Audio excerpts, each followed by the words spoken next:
Before we get into the subject of today's video, I thought I'd let you know that over on the Moist Ski Reads channel, I have put up my third video on it. The story is called What the Moon Brings, and hopefully it is a massive improvement from what I started with, being Azathoth, and the second being Catsvalthar. Link to Moist Ski Reads and What the Moon Brings down below. Today we are going to talk about a fat sex therapist. Not, maybe without the pause. It's one thing, no comma. Fat sex therapist. It's not me saying she is a fat, pause for effect, sex therapist. Her name is Sonali Rashatois. This is her. I take, by the way, no issue with someone being body positive, and certainly sex positivity as well. I take no issue with any of that. But when you make certain claims, yeah, those sound bites linger, and they are polarizing. Now at St. Olaf College in Minnesota, she compared personal trainers to Nazis, and then compared parents putting a child on a diet to sexual assault. Let's talk about that for a bit, shall we? Personal trainers are Nazis. Right.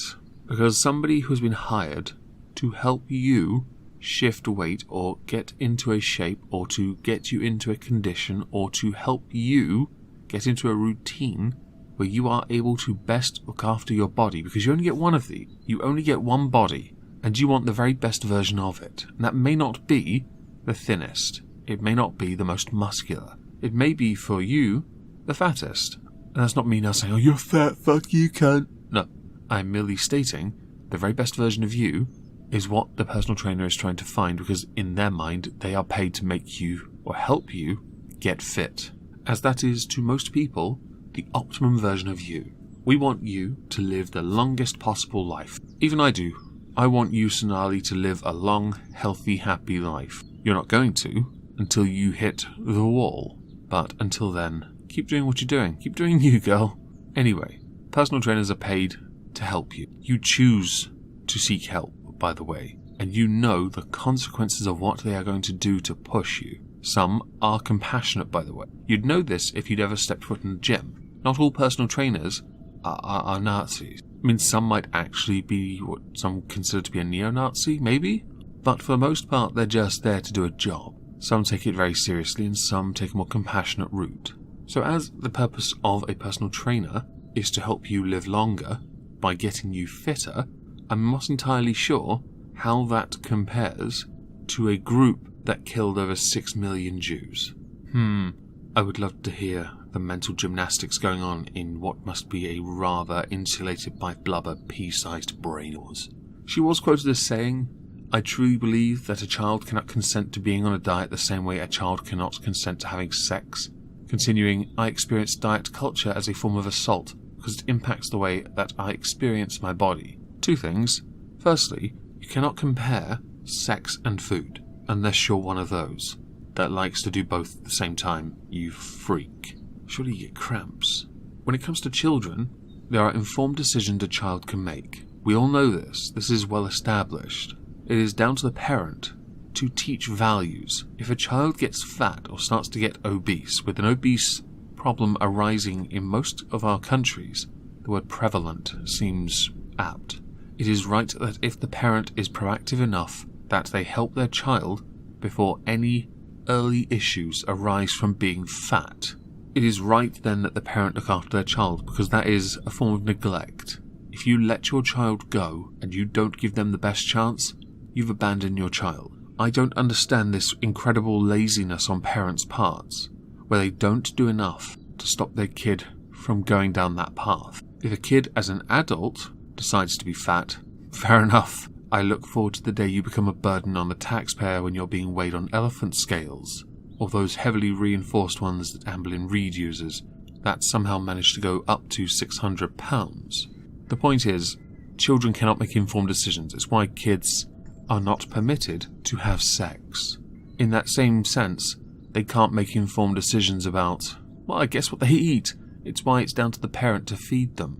It's why it's the parent's responsibility to make sure they understand health as well as what they learn through education. Last thing you want is your kid to have a heat stroke during a particularly gruesome summer because they were so fat their body could not sweat enough, they couldn't get enough cold in them to cool off, they couldn't do something. I would say fat does play a part in this, by the way. Of course, it still happens to smaller people, but I think most get my point. There are going to be a few pedantic commenters. I know who you are.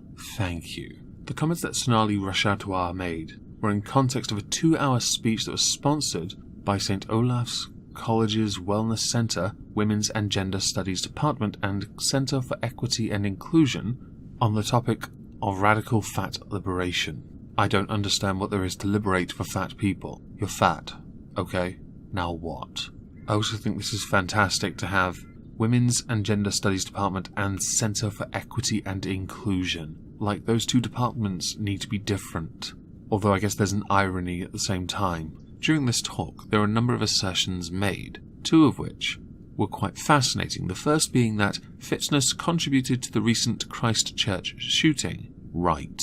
Because no fat person would ever go on a rampage with a gun, right? Because they're too busy eating Twinkies and watching Jeopardy. The second isn't so much an assertion but quite funny, is that Sonali Rashatoir listed science as one of these supposedly white supremacist everyday things. Now, this was in reference to the fact that race realists have basically pwned the majority of the skeptics on YouTube, and you saw that. Fair enough. To be fair, the skeptics didn't know how to deal with it, because those that were using race realism used sources, and they did prove, some did prove, that certain points were true. To make the point about her science is a supposedly white supremacist everyday thing, she was quoted as saying, "We should be critical of the use of science and the production of knowledge to continue promoting this idea that certain bodies are fit, able, and desirable. Is it my fatness that causes my high blood pressure? Or is it my experience of weight stigma? It's your fatness. It really is. I'm sure there is a pressure related to weight stigma, but I don't think it is what you think it is. And I don't think it's a stigma of your weight. It's people saying to you, seriously bitch, lose some fucking weight, you fat cunt. That's what they're saying to you. Now, of course, whether or not you want to keep hearing that is a different matter. Perhaps if you're in public and someone says it to you, might I recommend you buy earphones? It solves a lot of problems.